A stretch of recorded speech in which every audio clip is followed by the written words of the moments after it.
What's up YouTube, it's T-Meister bringing you guys the final part of that defensive mini scheme I started a while back. We're going to be going into cover 9 out of 4-3 normal. Now, I don't have any of these people set up, so we'll set this all up like we did earlier in the video. Alright, so we're going to start out in a heavier set with the 2 tight ends. So you can find this under center, you can find this in shotgun. Generally, if they're in shotgun, they're running inside zone. So a lot of what the pros are doing, this is going to be a full commitment to the run. We're gonna just, I like to, depending if it's a trips formation, with this I probably wouldn't want a baseline, simply because if I baseline, then what they can do is you just look at the run fits. The run fits are all down the middle of the field. There's very little that's going to be containing any run to the outside. If they have good blocking tight end, even more tight ends on this side of the field, oftentimes what a player is going to do is they're going to actually bounce it to the outside instead of running up the gut. That's kind of a zone play, zone assignments with the offensive linemen and how they block. A lot of players will run it to the outside instead of up the middle. So I won't baseline, but I'm not going to man the line either, and it's not going to reset either. But if it was to actually reset the play, this guy would be here, this guy would be here, this guy would be like somewhere over here or something like that. And what we're looking for when we're trying to attack inside zone, usually what I'm going to do is I'm going to pinch the line, and I'm going to man up Y. Now you don't need to. The reason for that, though, is because he reacts to the ball a lot faster. Even if it's a cover 2, they react to the ball as soon as it's handed off immediately. So I'm going to double tap Y.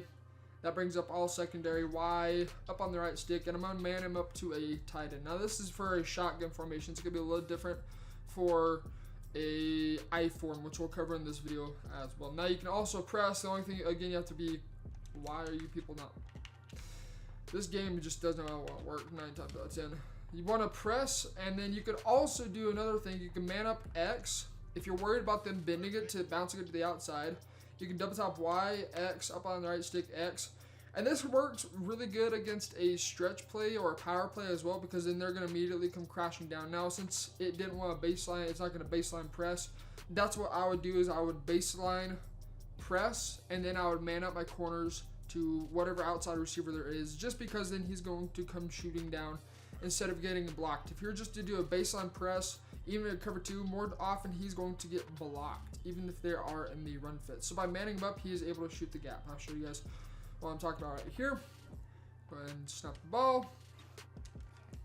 And you can see right there, we contain the run. The biggest thing I can give you guys is make sure you hold your own lane. You notice that it assigns us to the edge, it looks like, and then that's strange how it works. This guy's assigned to the left side B gap if it's a run to the left, etc., etc. But make sure you do fill your lane, fill your zones, fill your gaps, is what I'm trying to say, to be able to help contain the run better. Now, if you see an opening and you don't see the computer making a play on the ball, then of course fill that and make sure you make the tackle. You can also, one thing that a lot of the pros are doing, we're going to go ahead and set this up, Y to Y, X to X, baseline press, pitch your D-line. A lot of what the pros are doing is they're going to click off just for a brief. As soon as they get into the gap, they're going to click off just for a brief, like a millisecond, then click on again and make a hit stick. The reason for that is because the computer then lines you up a lot better than a user can, and then you click on again to make the hit stick and try to cause a fumble. So again, baseline press, man up Y to Y, X to X. The only thing you really have to be concerned about if it is a play action is this wide receiver right here might be running a streak. If that is so, you're probably gonna be burned. But again, this is just to cover the run game more so than pass. So just keep that in mind, guys. So we're gonna go ahead, snap the ball. One other thing you can also do is you can A up on the right stick, and then we're gonna man ourselves up to the right. It doesn't matter who you man yourself up to, just man yourself up to somebody and you get a speed boost.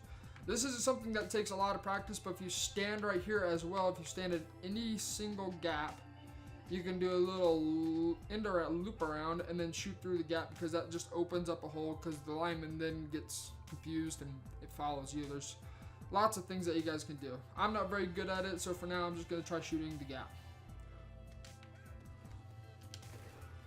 And right there, what would be the best thing, click on, click off, click on real fast, so just so the computer can line you up, and then hit stick, fumble. So this is how I would attack an inside zone. Now, a stretch play or a toss play is going to be a lot different. We're going to go into an I form.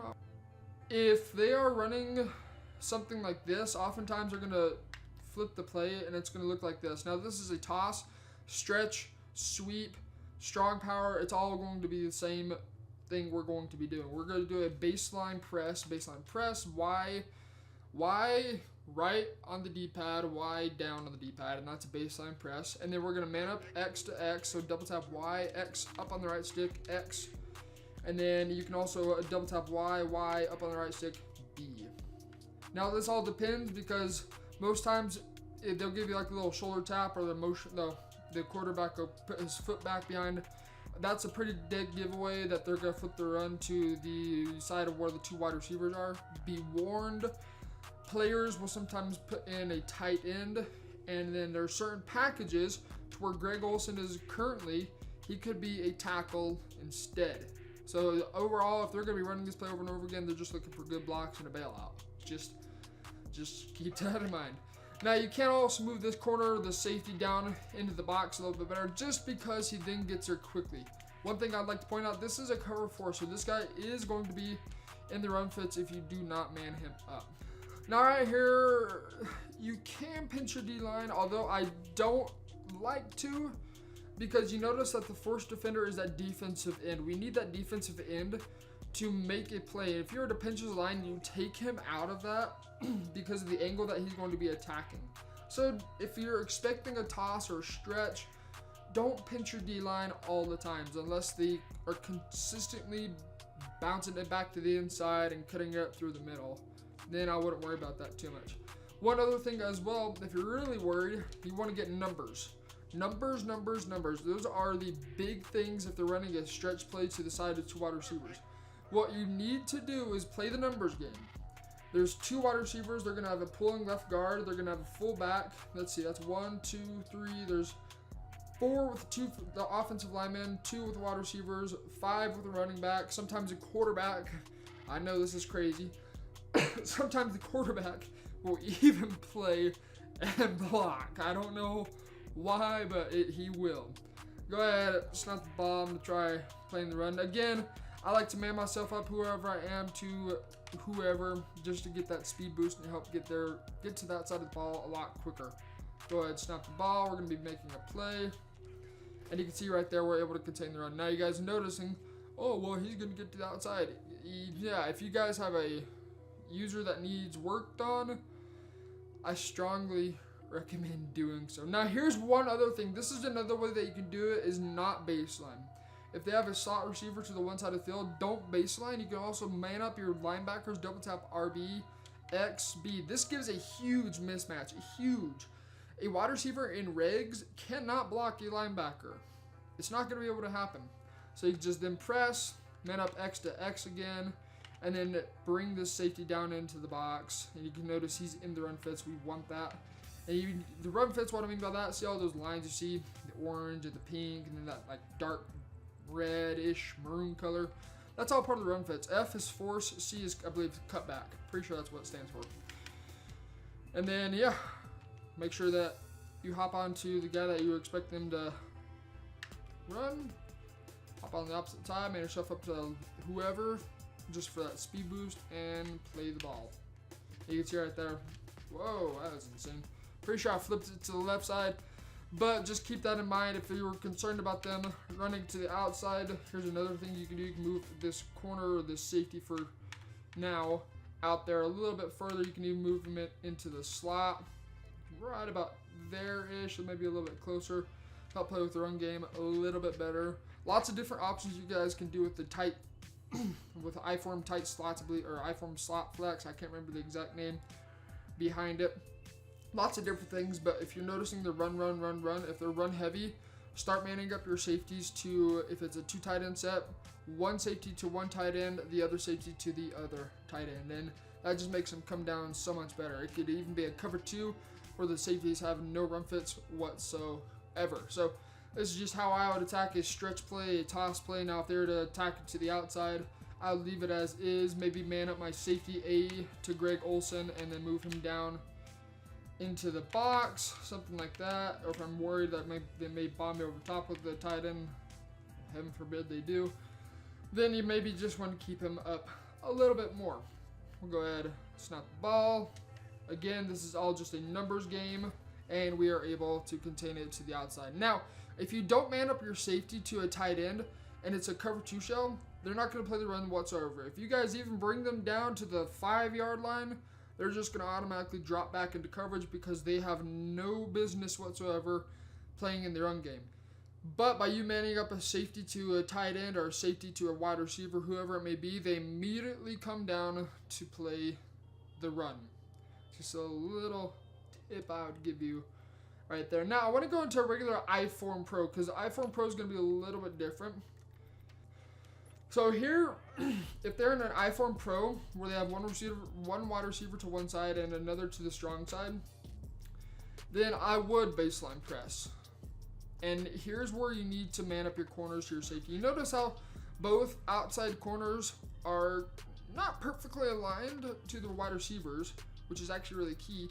We're going to take advantage of that. We're going to demand them up to both their wide receivers. So double tap Y, B up on the right stick, B, double tap Y, X up, X, and they're going to play the run a lot better. Now, if you're worried, really worried about the run, you can even man your safety up to a tight end. And now you have a ton of people to play the run. Again, for the guys that are saying, well, this is going to get bottom to the top, this video is just to focus on the run game because there are a lot of people that just tote the rock all game long. Once you force a person that can only run to pass, it's going to be fairly simple to lock them down. So, yeah, this is just a run game only, not pass whatsoever. You guys can go check out the other videos for those tips. So we'll go ahead, snap the ball. This is a power, so you're going to have a pull and guard. Oh my lord, luckily we contain the run. But just again, of filling the lanes correctly. Baseline press, man up, you can man him up, and then just fill the lane.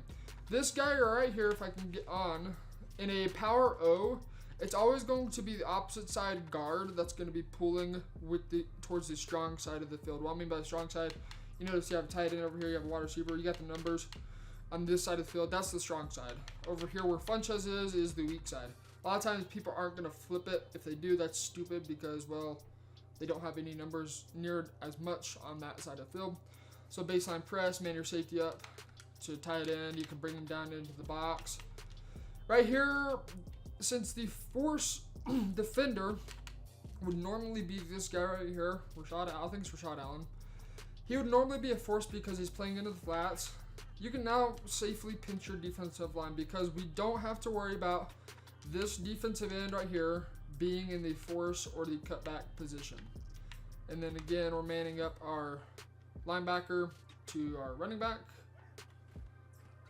Play the ball, and it's pretty much boxed. So the biggest thing I can give you guys, always pay attention. So for example, if it's a run to the left, you notice the defensive end is now in the force. Don't pinch your line if they're running up towards the force defensive end. If they aren't, then go ahead, pinch your defensive line because he's no longer in the force or cutback. You now have the linebacker in the cutback position, which very briefly, force, it's kind of self-explanatory. A force player is going to make sure the running back goes back inside of the field. He pretty much is just to contain him. And then the cutback is to come from behind, make the tackle, or make sure just pretty much those two are going to work together to pin the running back in the backfield and allow a player to make the tackle in the backfield. That's it, very simply.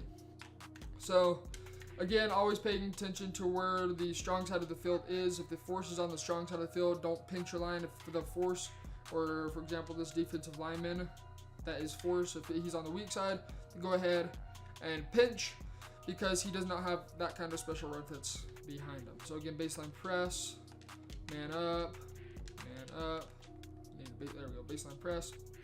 Pinch your linebacker since we know this is going to be run to the right. Now they sometimes will flip it, but you don't really have to worry about that all too much. Making sure you man yourself up to a lineman or a wide receiver or whoever, just for that speed boost. Make the play, and if you need to, click off. And it is pretty well shut down. I think that was like maybe 1.5 yards, 2 yards at the very most. So that's going to take care of this finale, the final part of the run game. Next, we're going to be going over how to blitz out of this formation. This play, the cover 9, I don't run very blitz heavy. I'm going to be relying a little bit more on shed and sitting maybe 6, but there's no like super glitchy blitz out of this. It's just a good way to get pressure on your opponent and make them to force them to make quick reads. So we will see you guys in that finale, the very last part of this defensive mini scheme.